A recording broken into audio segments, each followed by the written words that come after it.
నమస్తేనండి. మీరు చూసుకోవచ్చు పత్తి చెట్లని మనకు ఈ రూపాయి పురుగు ఏదైతే పైసా పురుగు అంటాం కదా! ఇది ఎలా తినేయడం జరుగుతా ఉందో. సో, దాదాపు మనకు 15 రోజుల వరకైతే అవుతుంది. ఇంకా వర్షాలు లేవు గానీ, ఈ మధ్యలోనే మనకు ఈ రూపాయి పురుగు, పైసా పురుగు అనేది పత్తి చెట్లను చాలా వరకు తినేయడం జరుగుతా ఉంది.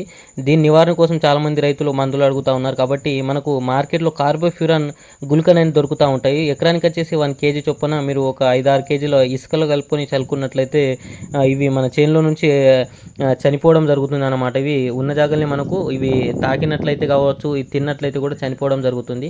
ఒకవేళ మనం కలుపుకునేటప్పుడు మన జాగ్రత్తగా గ్లౌజులు వేసుకొని మాత్రం కలుపుకోవాలి.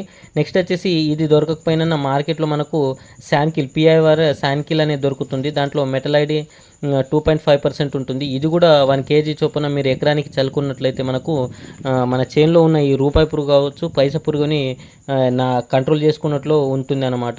సో, ఖచ్చితంగా ఇలాంటి ఇన్ఫర్మేషన్ వీడియోస్ కోసం మన ఛానల్‌ని సబ్స్క్రైబ్ చేసుకోండి. బెల్ ఐకాన్ ఆన్ చేసుకోండి. ముందుగా పంట పైన వచ్చే ప్రతి ఒక్క ఇన్ఫర్మేషన్ మన ఛానల్ ద్వారా మీకు ఇవ్వడం అనేది జరుగుతుంది. Thank you watching this video.